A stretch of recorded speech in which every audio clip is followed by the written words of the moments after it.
Hi there, my name is Aaron Short. Welcome to my YouTube channel. I hope you're all doing very well. Back again with another discussion of a Martin guitar with my friend Maury Rutch. How you doing, Maury? I'm doing very well, thanks. How are you, Aaron? I'm very well. The video you just saw there, the intro, was the very guitar, as always, and that is the gorgeous looking OM-42. I have to say, it does look very, very nice, doesn't it? I've got you on full screen, Maury. Just hold it up for us. Wow, look at that thing. Absolutely stunning. Yeah, flip it over for us. Very nice. We've got the vintage tuners, everything. Yeah, we'll go through the specs, but this thing looks great. And I'm happy to say, let's go to the chat and say hi to our friends. If you're here, please say hello. We've got some people lurking in the chat. Make sure you tell us who you are. If you want to, of course. You don't have to. Spoon Phillips, the one and only. He loves me some OM-42. I wonder if Spoon owns an OM-42. Let us know in the chat. Patsy Smith's watching. Hi, Patsy. Here we've got several people in the chat watching. So as we go, feel free to ask questions. And as always, please subscribe, like, and share this video with your friends, especially if you can do it right now. The more, the merrier, as they say. So we've talked about the OM series before, briefly. So there is going to be some crossover. That's fine. We'll go over some things again. Let me start with the history of the OM-42, very kindly provided by Spoon Phillips. I'm going to read out my notes that he sent me because they're very good. Let me just come on the screen here. Okay. Maury, I wonder if you know all this information. I'm going to see. It'll be interesting to see. Okay. There's some stuff here I didn't know. The Martin OM-42 made its debut in January 1999. Did you know that? I did not. There we go. Thank you, Spoon. 1999. Someone just said it's the guitar dream. Yeah, it really is. I agree with that. Just as the 1993 OM-21 sold at a price point beneath the standard OM-28, the OM-42 offered a pearly bling guitar, OM guitar, at a much lower price than the OM-45. So we know that the numbers designate the styling and indeed the cost. So the OM-45 is your kind of top of the line standard guitar. So the OM-42 is slightly below that. We'll discuss the differences. But it seems to me from what Spoon has provided that the, like I just said, the OM-42 was a much lower price than the OM-45, but you still had those cosmetics that we see there with the inlay. So the OM-45 was retired at the end of 1993, having appeared in small batches or single orders since 1977. But modern style 42 actually has the headstock and fret markers of a style 45. I hope Spoon has written a book. This is very interesting. So since OMs were considered retro throwback instruments, they used modern style 42 to give the OM-42 the look of a pre-war OM-45 from the front. The snowflakes were added to the bridge to make clear it wasn't a vintage Martin. We'll check those out in a minute. Style 42 in the pre-war era had a short snowflake pattern starting at the 5th fret, really designed for 12 fret guitars with no pearl on the headstock. This is a great history. They made two OM-42s as a special order in 1930, but it was never intended to be a regular model, so they chose not to include it in the vintage series. The standard OM-42 and OM-21 sold in much greater numbers than the standard OM-45, and the standard OM-28 they eventually replaced. Well, yeah, I guess the OM-21 and the 42, again, they're lower numbers, they're more affordable guitars, right? So what we're going to talk about today, let me bring you back, Maury. What we're going to talk about today is why would someone buy a 42 over a 28? I guess that's the question a lot of people ask themselves, right? Sure. Definitely. But I mean, let us know in the chat. I think it sounded great in the video as always. That's that particular guitar played earlier on. We use pre-recorded videos because the sound is much better than playing over Skype. So we're going to begin with the sound and the tone. So again, let me think. I have played a OM-28 before the Reimagine series, and I remember I didn't buy one because the neck was very different to what it is now. I think we've mentioned this before. The Reimagine series really changed the design of the guitar. And whether that's your preference or not, I'm not sure. As always, you could always get those other specs with a custom shop order if you want to, but we'll focus on the Reimagined because that's what's available right now. So the first point, as always, is the sound and tone. So from where you're sitting, Maury, can you describe what the sound of that guitar is like to you? Well, to me, the Rosewood OM, in general in the Martin lineup, if you take any Martin guitar in this body size with the long scale length, with scallop bracing, the Sitka over East Indian Rosewood sounds lush. Spoon and I have this conversation every once in a while. It's like syrupy. There's something really uh, really thick about it. It's not muddy. It doesn't sound like it's lacking in any kind of top end, but it's got a lot of sweet low end uh, syrupy tone. And I just think that the overtones in a rosewood guitar in general, uh, you know, are something that I always gravitate towards. So I think the OM-42 is a really good example of a warm, lush guitar. When you play it, the fundamental notes happen right away, obviously, but then these overtones happen, and it's well, a little bit of natural reverb. And I think for the way the guitar is built, the Sitka over East Indian Rosewood in this exact guitar just has a real sweetness, especially in the bass. Without it being bass heavy, it's just it's a very complex sound. Let me go through some specs. I've got the specs on the Martin website in front of me. It's a dovetail neck joint, of course. That's what Martin used on the higher end guitars, right? The dovetail neck joint that they're famous for. It's a 14 fret guitar, meaning that there's 14 frets to where it joins the body. It's got X bracing inside and it's scalloped. Sitka spruce top. Obviously, it's a very high grade of Sitka spruce because it's a 42 series. So it looks, we can't really see that close, but I'm sure the grain and everything is very uniform on that. That's what they mean by the higher grade woods, right? They look more uniform. And Chris Martin himself said that I think he said, did he say his father, his grandfather said that the higher graded wood, the better looking the grain, the better the sound. That's right. I think he said his grandfather said that, if I'm not mistaken. So yeah, that's something we're going to talk about. They keep going through the specs. East Indian Rosewood, back and sides. It ships with a light gauge string. Can you put mediums on there? And have you ever done that? Yes and yes. This will take mediums, and I have not on this OM-42, but I have put mediums on OM-42s for certain customers. Sure. Gloss finish, which I love. Now, one thing about this guitar, the neck is gloss, right? On the 42? That's correct. Okay, let's have a look at that. Now that looks very premium. I like the look of the gloss. Now, how is that to play? How does that feel under the hand? Does it get sticky or anything like that? Or what do you think?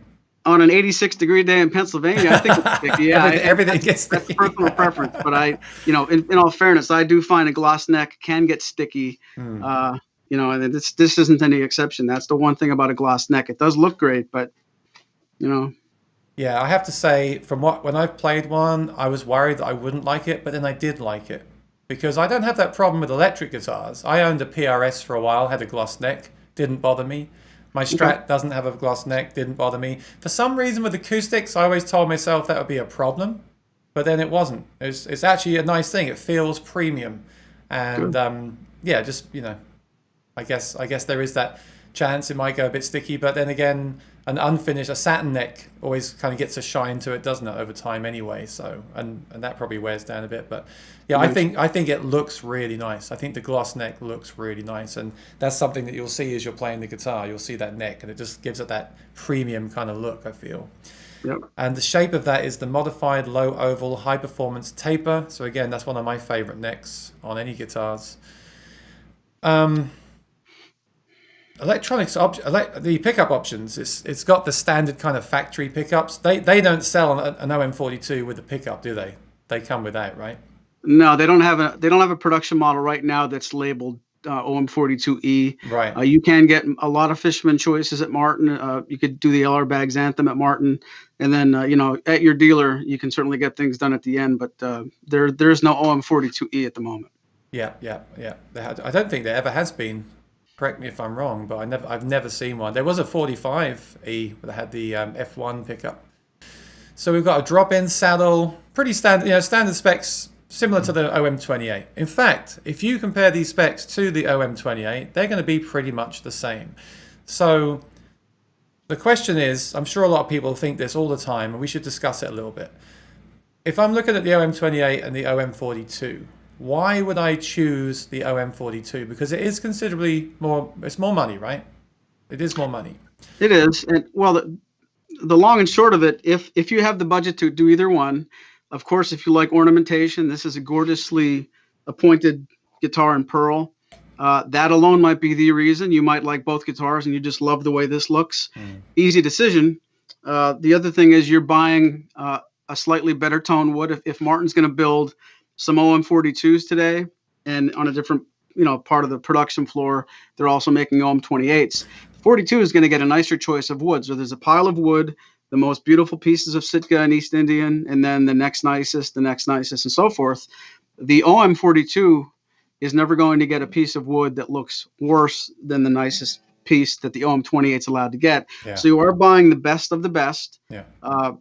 Whether or not that upcharge is worth the difference is entirely personal. You and I might agree that we both like pearl. I think it's worth X amount of dollars more, and you might have a disagreement on how much you would spend to get there. But you're getting a better guitar as far as the wood quality and the ornamentation when you go 42 versus 28. Of course, somebody who likes herringbone and thinks that's the best looking style, 42 is not going to sway them towards this higher price point. So if you're a fan of both and you want to get the best stuff, the 42 is the way to go. If you're on the fence or you like the look of herringbone, it's probably a good idea to at least consider the OM-28, but they're very similar on purpose. Let's talk about that some more, but there's something I want to come to in the chat I want to address. And I mentioned this to you off air last week, and someone just mentioned it. I want to bring this up because this is something that I noticed. And actually this week on some of the Facebook groups, people have been discussing this. JMDBB says, Shallers are awful. Now, turn that guitar around and show us the tuners on it. What are they? They are Grand Tunes. Oh, they are the Grand Tunes? I believe so. I've just glanced at it. Oh, they are. Well, hang on. I thought that they were now shipping those with Waverleys. So is that... They might be now. This guitar's been here, quite a while. Okay. Well, here's the thing. I hope you don't mind. I'm going to say it anyway because the guy just brought it up.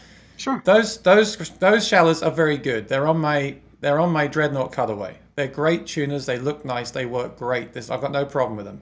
But the thing about them is that sometimes the little round piece on the back can be loose, and if you tap on it and you hear it rattling, that can rattle through the guitar. So if you just do it now, Maury. Yeah. Are they all good?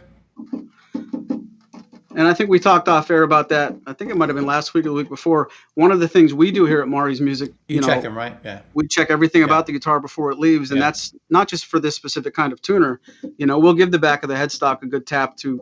Quite honestly, if this is going to happen, I want it to happen here. That's a great testament to you, Maury, and that's the reason why people should shop with you. I have to say that if you just order a guitar from a big box store and it just shows up, they're not going to check that. Now, it's not the end of the world. I contacted Schaller. They sent me a whole new set in the mail. So, oh, wow. So I just changed the one out, and I'm very happy with them. They're great tuners. But I've noticed that the ones you pick up next, Maury, I think will have Waverleys. Now, I haven't tried the Waverleys, so I'm not going to say they're better. But I think they have made that improvement or change because of customer feedback from people like, well, hopefully myself and also our guest in the chat. He said it was exactly it. Yeah, it's funny. I'm always in the groups, the different forums. I saw that, but I saw that on my personal guitar. And like I say, going forward, it's not a problem. But again, Maury checks the guitars. He just checked them live on air, so that's awesome. So it's good. And I have to say, Martin customer service is also excellent. So don't be afraid to call up Martin Guitar and say one of my. In fact, if you own a guitar now with those Grand Tunes, just if you have a tap on them, one of them's loose. I don't think they'll mind if you email them and say one of my tuners is loose. Would you send me a replacement? Just make sure you say if it's treble side or bass side. I'm sure they'll mail you one. All you do is undo the screws and switch and just take it off and put the new one in, screw it back in again. It's really super easy. So I wanted to address that because someone brought it up, and it's something that's been on my mind for a while. So I got that out of the way. Let's go to the chat now, and we've got some questions in here and some comments. So Spoon Phillips used to have a custom Addy OM-42V that some long gone dealer in Texas ordered. Pointy neck hurt too much, so off it went. Oh, he doesn't like the V-neck. Interesting. Ah. Okay. And that guitar does not have the V-neck, but your personal guitar has the V-neck. Marek says, greetings from Poland. Very cool. Hi to Poland from the United States. Ah. Marco says, more. Oh, one question. Do you ship internationally, Maury? We do not. I'm sorry. Okay. Domestic Martin dealers are not allowed to ship out of the country. Okay, I wanted to clarify that. Marco says, Maury, second time today. Looks like a friend of mine. Yeah, I noticed you were streaming. You're the king of streaming, Maury. Yeah. Hardly, but it's good to see you again, Marco. Thanks again for watching. Awesome. Spoon says brothy. I think that's... Yeah, the words people use to describe guitar tone is quite fascinating to me. I just say bright and mellow, but Spoon says brothy. Make sure you tune in Friday. I've got Spoon Phillips on the show Friday, and we're just going to talk about all these things, and it's going to be a lot of fun, I think. Must see TV. Yeah. Yeah, as Marek said, I hope the machine heads are not shallers. Like I said, the shallers are fine as long as you test them, and Maury just did, so that's fine. Oh, actually, a couple of people are talking about those shallers on here. Okay. Yeah, my Dreadnought with those, the colorway, I've not had any issue with them. For me, it was like an initial thing. If there was a problem initially, then it was a problem. I haven't developed any problems with them over time, so that's a good thing to take note of. Spoon says, pretty sure all standard series gets Grover style now. Yes, they switched to Grovers. I don't know if that's the reason. I presume it's got something to do with it, but who knows. Pearl Inlay was the most expensive spec due to the hourly wage for the craftspeople. Yes, I've heard this before at the factory. All those hours to do it. So 45s are about $4,000 more than the 42 with the same wood.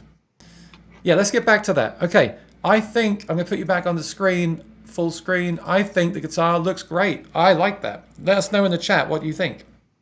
There may be some people that say they prefer the look of the 28. There may be some people that say they prefer the look of the 21. Some people like very understated guitars.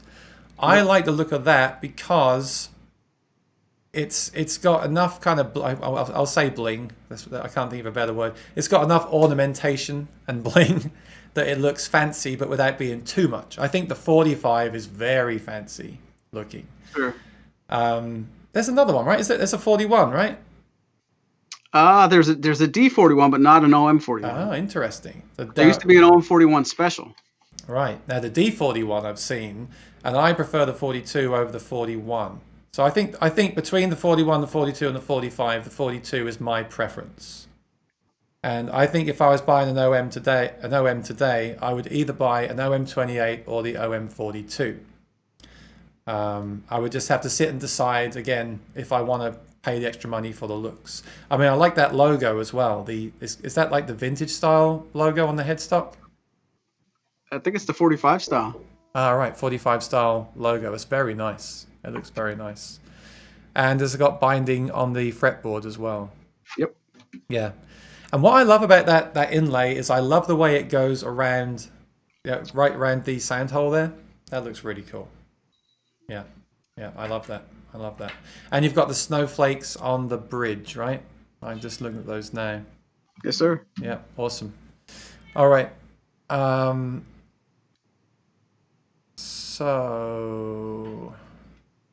Spoon Phillips had wonky Waverleys too. Okay. So there you go. Whatever guitar you get, make sure you get it from Maury so he can check the guitar for you before he sends it. Because anything can happen, right? Yeah, that's true. That's true. It's a good point. It's a good point. I love the herringbone 28s, but I also love the snowflake style 42. And the OM-42 with a 1935 Sunburst is my favorite shaded top instrument. That's Spoon. So are there other colors available on that guitar, Maury? Not in the catalog right now, but I have seen some custom shop where the way that this ornamentation looks nice on Sitka against something like amber tone or one of those sunburst shades, it really, really pops. We have a customer who designed might be 4 or 5 years ago already, who designed one of these in, I don't remember if it was 1935 burst or vintage burst, but as strong as this looks against, dark yellow, it just looks amazing, in my opinion, against one of the dark bursts, especially the bursts that fade to a dark color, almost a black. The contrast is really just, it takes you back when you look at it, And are the tuning machines, are they gold or silver? I can't see. These are gold on the 42. Yeah, that's really nice too. Someone just said, they've not had a problem with Grovers or Shallers. Yeah, I'm not saying all of them are terrible. Maybe there was like a month or something where they made some that got through. I don't know. But Now you did it, Aaron. oh, now I've started. Yeah, well, it doesn't matter anymore. They're not using them now. Chris Hull says no snowflakes on the 00042. Wow, so there's a 00042 as well. I haven't seen that. There is, yep. There's so many little things, aren't there? There's so many little like between different models, and like I didn't know that. I'd love to do a quiz one day, like the Ultimate Martin quiz on here with all because I think Spoon might win, but it's crazy how many. Even Spoon, there must be things that he hears. I don't know. I'm just guessing. Maybe there's things he hears he doesn't know, because there seems to be so many little things within the Martin history. This must be so hard to know. Well, he just left a comment. Hang on. No snowflakes on the bridge, you mean? Okay, so he does know everything. When it came out, it had the modified V-neck and was identical to the 28 Eric Clapton, so they went with a more vintage look. Guys, make sure you tune in. Guys and girls, make sure you tune in on Friday, because I think I'm going to give Spoon. We'll talk about his life, his music, but I think the second half I might just ask him these questions and just let him talk about the history. I think we should learn a lot of things on Friday. Okay, so the next point is playability and comfort. It's an OM body. It's thin. It's light. The neck, that's the neck shape that we know and love. Well, I love that neck. I'd like to hear from the chat if anyone doesn't like the neck on those guitars, because I just find it absolutely perfect for the way I play. I really love it. It's got the vintage style tuners, and it's plecked, right, Maury? It's got the pleck on there as well. That's correct. Yes. Yep. So everything about that is good in my opinion. Have there been, okay, here's a question I haven't researched, so I need some help with this. Have there been any artist models? I'm going to guess there have been, because it's such a popular model. Has there been an artist OM-42? Was the Paul Simon an OM-42? I think it was. Yes, there was an OM-42 Paul Simon. There we go. That might have had a narrow nut, but yes, I think that existed. I want to say it was the there's an old guitar player's name. It's I can picture what the guitar looked like, and I can't think of the guy's name now. I think there's at least one more OM-42, whether it was a limited edition or an artist edition. I only had a week to prepare about this video. I'm really not ready.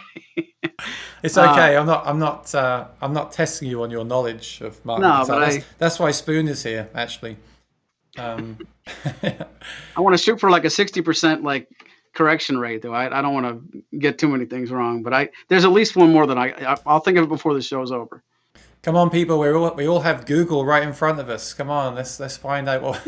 let's help each other here. Someone said Steve Winwood. He might have played one. I don't know that he had a model. I know the Paul Simon one was. I think the problem is on the Martin website, you can't look up the specs of those older guitars, can you? When I type Paul Simon into Martin guitar, it doesn't show me the specs of that guitar. You'd have to like look on some sort of random website to find the specs. I wish they were like readily available. I wish there was a database somewhere with all the specs of all the models. It was it was the OM-42 PS for Paul Simon. Sure. And I know it's right because I've seen him on TV. And again, talking about the ornamentation, that's what sticks in your mind. That pearl inlay when you see the Paul Simon is exactly that. I'm just trying. I've got a picture of it. It's got his signature on the body there. In fact, let me share the screen with everyone so they can see it here. Is that the one that had the earth on it too? Is that somewhere? Oh, I've just pulled it up on the screen so they can see. Hang on. It looks really nice. You've got interesting inlay on the neck. You've got Paul Simon's signature. You've got everything else looks pretty like the same as your one there. These are nice pictures. Hang on. Oh wow.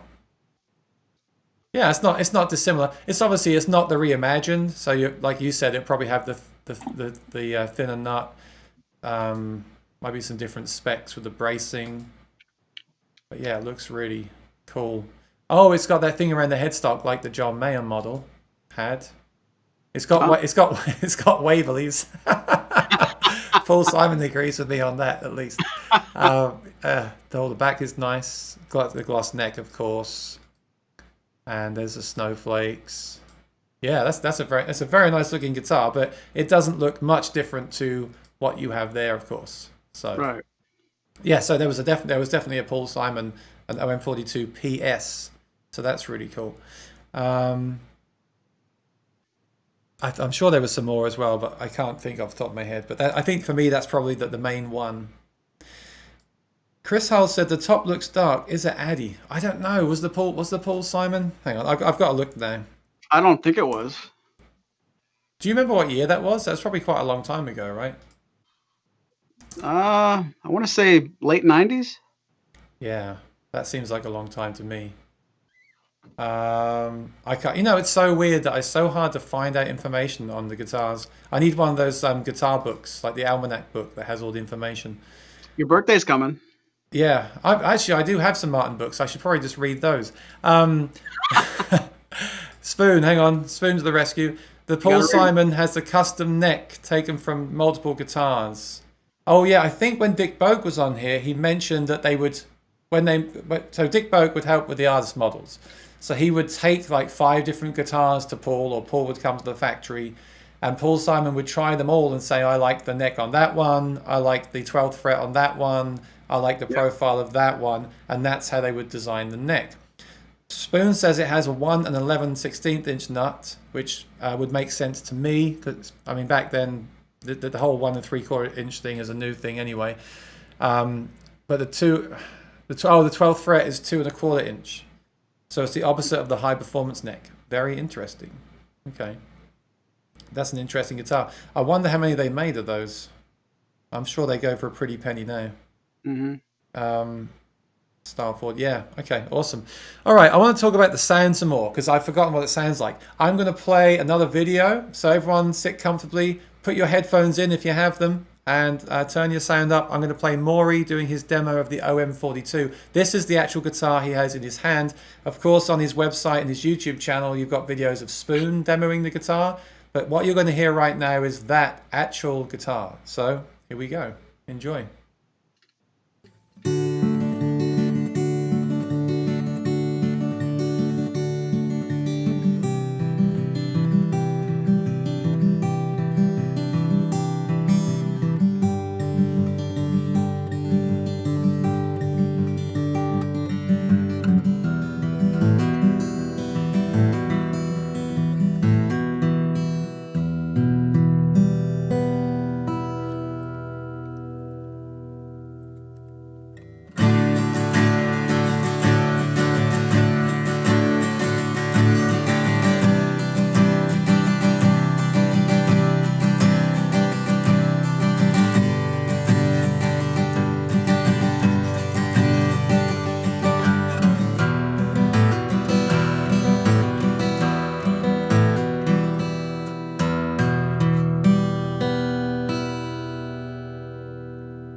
Okay. Maury, could you hear that or not? You can't, right? No, but I believe you played it. But you recorded it. My friends in the chat, what did you think? Tell me what you think of the sound of that from where you're sitting. I mean, I'm not surprised to say that sounds excellent. I mean, it's an OM-42, so just yeah. I love the presence of the OM. I love the fact it's not boomy, but it's got the low end. It's got that punch, and you know. I know we're hearing it from a microphone over YouTube, but it's a great sound. It just sounds really good, really great. I want to see what our friends in the chat say about it, and I want to see if they've got any more questions. Let us know if you've got any questions about this guitar. Let us know if you want to see anything on the video. Let us know what you think of the sound of it. I'm keen to get your opinions. Let us know if you've ever played an OM-42, or if you own an OM-42. Let us know what you think about it. And let me know, if you were buying one today, here's a question. If you're buying an OM today, would you buy an OM-28 or an OM-42? I have to say, the more I look at it, I was just watching it there on the video, the more I look at it, the more I like the look of it. You know, it's kind of, I don't want to say it's seductive, but it is. It's like the more you look at it, oh, it looks pretty, it looks nice. It does. It looks very nice. When's the last time you had an OM-45 in your store, Maury? Um, Probably going back 2 or 3 years ago, we had an OM-45 Deluxe Authentic, and that was one of those guitars I photographed and put it in the case and locked it, and it was so valuable. For fear of ever scratching it or doing something wrong with it, I'm ashamed to say I didn't enjoy it like I wanted to. I thought, everything that's here I can play whenever I want to. That guitar I played from time to time to make sure it was still here. But that was really remarkable. It had banjo tuners. I'm not sure how familiar you are with that model, but just so extremely resonant and just responsive for how little effort you'd put into fingerstyle. It just did not require any honest effort to have a big sound come out. There's something very seriously different about the Authentics in general, and that OM-45. I won't pretend to tell you which ingredients in that guitar made it as special as it was, but it was really, it's a few years ago, but it was really outstanding. Oh, I think I remember that actually. That was $100,000. That was $100,000 list It sold, price. it sold for a little less than that, but it was interesting. A Oh gentleman from man. New York, actually. Um, Oh yeah, it was me. It's in my closet. Maybe your neighbor. We struck a deal. He wanted to, pay this price. I asked for a different price. We met in the middle, and I said, I will drive it, to your home in New York. This thing will have never seen a UPS truck. I picked it up from the Martin factory in my vehicle. I brought it back to my store myself. Wow. Stayed in my store. Brought it from my store to your home in my vehicle. And I thought, this is a story I should tell on the air, but I thought I'm gonna kill two birds with one stone. I'll be really smart. I won't just drive that to the city. I'll stop at Martin on the way and I'll see if there's any inventory for me to pick up, because I would Right. typically go to Martin twice a week. I had a station wagon at the time, loaded it with 16 other Martins plus this guitar, this OM-45 Deluxe, drove from our store to Easton to pick up the Martins, drove a car full of Martins through the Holland Tunnel into New York City, double parked, or not double parked, but we found a parking spot about a block from where I had to deliver this thing. Threw the trunk open. I thought, anybody who wants to help themselves to something in my car right now, that's the dumbest thing I've ever done as a professional, business Wow. owner. Here I am with the trunk wide open in the middle of, Manhattan, with Wow. all this stuff. And if I'm kind of shutting the door with my leg and holding the guitar case in the other hand, and everything went well, I delivered it, gave it to the doorman, and, all the stuff that happened. That's not a funny story, but within 15 or 20 minutes, I was out of the city, already driving through the tunnel on the way home. And I still remember, I think I emailed Spoon, or I texted Spoon. I'm going to stop and get something nice to eat for this. This is a big day for me selling a guitar like this. And every time I would look for where to eat, I'm like, yeah, I don't know if I feel comfortable really staying in the city that long with a car full of this stuff. Maybe I'll just get right out of the city. And then I'm in the car, and I'm one of those guys, once you're going, you just want to keep going.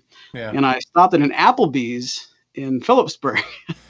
And I You, just, you sell $100,000 guitar and you have Applebee's. right. And That's I not. remember Spoon saying something like, that's the best they're going to do for you at that place you work. You do that, and you got to eat. And, first of all, you have to eat in Applebee's anyway. But it was an interesting Oh, thing, because I was always afraid if somebody did buy that from the West Coast, what's the shipping going to be, and all the terrors that, we ship guitars all the time, and it's very, very safe, but something of that value would have made me a little bit uncomfortable. So I'm glad I got to keep it. It all stayed in our vehicles, and it was just pretty interesting. yeah. I just showed it on the screen. It does look. It's got. I see the banjo tuners, and it's off topic because that's an OM-45 Deluxe, and it's a limited edition. It's got the Brazilian rosewood. I mean, we could extend my question to that, couldn't we? Is the Brazilian rosewood and is the limited edition worth all that extra money when you can buy that OM-42, which is an amazing guitar? That's a topic I'll address with Spoon on Friday, I think, because that's a very open-ended question. Yeah, I mean you can't go wrong with any of them, but yeah. And he said the top is Sitka. The reimagined standard series all get the aging toner. Yes, they do. I'm glad they do too. That looks really nice. I love the aging toner on the guitars. Patsy Smith says very nice. Hey, Patsy. He said I sent him advice on great places to eat near where he dropped off the guitar, and he texts back from Applebee's. See, I can't tell a story. I skip all the good parts. Where's a good place to eat in New York? And that's where I ended up. Thanks, Spoon. Yeah, but Spoon Maury had an appetizer and a dessert. He went crazy. Yeah. I know. I was thinking Peter Luger Steakhouse, places like that. But I like Applebee's too. Nothing wrong with it. I'm not knocking it. No, no, no. We're gonna be in trouble for the Shaler Grand Tuners and for Applebee's now. So, Right. have there been any special editions of the OM-42 then? Special editions of this guitar, not coming to mind. Don't. I don't think so. Not recently. So there was a special edition 45, but not the OM-42 guitar. Yeah, I'm just, there hasn't. Yeah, well, I guess it's one of those things. They say if it ain't broke, don't fix it. You know? Yeah, I mean, even the Paul Simon, you remarked a few minutes ago that it didn't look very different from the original. If you take a guitar like this and you want to make it a little bit unique, in its defense, you don't want to change too much about it. It's so good the way it is. If you're going to make it a little bit special and change it, there's so much you really don't want to change. Yeah. Yeah, I think the 42, both the D42 and the OM-42, you really can't go wrong. They're kind of like lifetime guitars, aren't they? They're like the gold standard kind of guitar to own. Sure. And then I would start talking about pickups. I kind of feel like if I bought one of those, I might not put a pickup in it at all. I might just keep it acoustic, Yeah. just keep it completely authentic. I know it doesn't have a strap button, which always frustrates me if I'm buying a guitar for the stage. But again, with that guitar, I might just leave it as it is. Just use it for recording and just keep it as like, I mean, that kind of, a guitar like that is like an heirloom, isn't it? Yeah. It is, but if you're like me in certain ways, I think the more you would get bonded to a guitar like this, if you're like me in that regard, I wouldn't want to leave it at home. I would take it. I would put something in it. Yeah. Well, there's two ways to think about that. You could either buy one of those D13s we were talking about the other day and use that for your bar gigs. You could have this for recording. Sure. Or anything in between. Something like a K&K would be great in that. Very low profile, very minimal install. Maybe a strap button. Leave it at that. Take it to your best gigs. I know I've had this conversation with people. Should you take the most expensive guitars to gigs? I don't think you should buy a guitar and leave it locked up in the closet. That seems silly to me. You should play them, but yeah, I won't. That's a whole new video to that discussion. That's really up. There's two ways to look at that. Yeah. I have to admit, most of the guitars I play are the ones that have pickups in them, so I'm kind of contradicting myself. But actually, I really like that system. The other week, I had this system. I don't know if you saw the video. It's a wireless microphone, so that would be ideal for a guitar like that because it's a microphone, so you hear the guitar more than you would a pickup, and it's wireless. There's no holes to drill, so that would be a really cool thing to have if you want to play that sometimes, but not all the time. If you want to play it all the time, like you play your OM guitar. Then something like your, what pickup do you use right now? The Trance Audio. Yeah, something like that would be good if you want to use it on the stage, right? Oh, yeah. Yeah, definitely. All right, so I think, let me just check my notes here. I think that's everything. I think the guitar kind of speaks for itself. I think the question anyone would just ask themselves is mostly the looks, right? Do I want the guitar? Do I like the look of that guitar? If you love the way that guitar looks, then that is the guitar for you. If you feel like maybe actually I want something a bit more understated, I would say go for the OM-28. And you stock both guitars, right, Maureen? Yes, we do. We have this in stock right now. The OM-28's on its way here, but regularly we do keep both of these on the shelf. And it's fair to say that if you like the OM-42 sound, you will like the OM-28 and vice versa. You make a good point. It really does come down to more of cosmetics than anything else. I think so, but something I'd like to discuss on Friday with Spoon is, does that inlay and the higher grade looking wood affect the sound of the guitar? That is a question that will never be answered on forums for the rest of time. Something I feel like you can only answer that question maybe if you've played a bunch of them back to back. And from my feeling is from playing a bunch of different guitars at different stores, it's not that easy because all wood is different. That's why wooden guitars are so special because they're all unique. All wood is different. Slight variations in action can make them feel and sound different. I don't know if there's an answer to that question. I would like to investigate it going forward, but I think right now I'll leave it at, if you like the look of that guitar, then go for it based on the look of the guitar. Sound wise, I don't know. I've played a D42 that sounded incredible, very bright, and the sound that I wanted, like a really, really incredible sound. But I've also played a D45 in a big box store that didn't sound good at all. So, Oh wow. I don't know, but maybe it was just the way the guitar was humidified or set up, or that's the thing with talking about acoustic guitars. There's so many variations. You shouldn't get hung up on that stuff, I think. But I would like to talk about it with Spoon because he's played so many guitars from demoing them in your store, right, on the videos. So he's the person I want to talk to Oh yeah. about In that. fairness, he's played a ton of guitars before he ever saw our guitars Oh, here. So. really? He said he calls them Pearly Martins. No Pearly Martin looks half as good on video or in photos compared to real life. And all that abalone reflecting the ethereal colors from the light is reflecting. Yeah, of course. Of course, of course. Yeah. Yeah, that it's a very nice looking guitar. And one thing I haven't mentioned with these guitars is the case. Like what the case that comes with that is different to the 28, right? That's right. It comes with a 500 series Geib case, GEIB. Hmm. It's a 5-ply wooden case with a nice arch on the top. It's their most regular case that you can get. It's a little heavy. It's got 5 latches, and it's definitely a premium case. It can take its toll on you if you're traveling a long distance very often. You're going to start wanting to look at a gig bag for some of those travels, but it's a very, very good case. I would have that case at home for storage, and I would keep the guitar in it whenever I can, especially in New York City. And then if I'm doing a gig, I always use a gig bag. My favorite gig bag is Meridian. They've actually just gone out of business, which is sad. Oh, wow. Yeah, I love those gig bags. I have to start looking for something else eventually. So when you play a gig, do you take the hard shell case or the gig bag? Well, I was taking my hard shell case religiously until we ended up, long story short, we ended up getting some Blue Ridge guitars a couple of years ago that came with these new gig bags. And to see what they were like, I used it for a few weeks to just so somebody would ask me, is that gig bag any good? I can give them a credible answer. And I loved it. And I kept my guitar in there probably for a year. In the wintertime, I recognized that whenever I keep my guitars here in the store, they're all perfectly fine because we're climate controlled.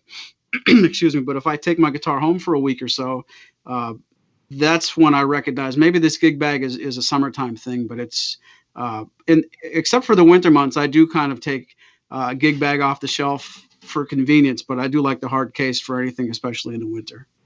Yeah, yeah. If you can ever use a hard shell case, it's always advisable. But like for me, when I'm running around town, I just love the gig bag. And yeah, you got to be just a bit careful when you use those, or get a really high quality one, of course. Do you sell gig bags at your store?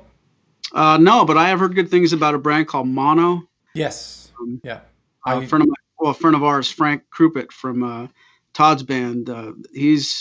I've seen him twice now in the summertime at the Martin Fest, and he keeps reminding me to get those. So if we do start stocking something, I think that's the first brand I'm going to look at. Yeah, they're good. I use their electric bag, and it has like a boot on the bottom. So if you drop it on the ground, it hits this rubber boot on the bottom of the bag. So Oh, cool. I have that, and I also use their cable bag. It's really nice. They're not cheap products, but they are very well made, and I recommend them. And I would if I had to get a bag now, I probably would get their acoustic gig bag. And there's not that many companies out there that make premium gig bags anyway. Like Oh, really? I really love the Meridian. Again, it's not as protective as the Mono, but it's very lightweight and protective and easy to use. But like I said, they're no longer making bags, sadly. So yeah, Mono seem to be the ones to go for. So that'd be good if you could stock those eventually. That'd be really great. All right, my friends, thank you for joining us. We had a good crowd again. Another great guitar. Again, I'll put links below once the video is processed on YouTube to that very guitar. If you want to buy that guitar, then you can click the link and buy that. If it's sold by then, Maury gets new inventory all the time. And the great thing is, like he said, he drives to the factory and then drives them back again, and he inspects them himself. So that's a great thing and a nice job to have, Maury. I'm very jealous. I'm very lucky. Yeah, it's awesome. Awesome. So thank you, everyone. Please join us on Friday for Spoon Phillips' interview, 4 p.m. And me and Maury will be back again probably next week with some more Martin videos. He says, my Mono is dying of old age now. There is a Chinese brand that looks fabulous, but it's not for sale in the USA yet. Music Area is the company. How old is your Mono case, Spoon? Because they're made so well. They also have a good warranty as well. I wonder if they have like a lifetime warranty. I'm not sure, but that'd be worth looking at. Yeah, Maury, again, any particular models you want us to discuss, put it in the comments below and we'll do our best. Obviously, we base it on what Maury has in stock right now because I want to hear that actual guitar in the video. But always give us any requests. We're happy to try and get some guitars. It'd be great to look at the OM-21 one day, Maury. That'd be an interesting one. Absolutely. So feel free to put some comments in below. Join us again soon. Subscribe to my YouTube channel. Ring the notification bell so you get notified when we go live. Subscribe to Maury's channel because he goes live a lot as well from his store, and you can request to see certain guitars from the store inventory. And everyone be well and have a great night. We'll see you again soon. Bye-bye. Thanks, everyone.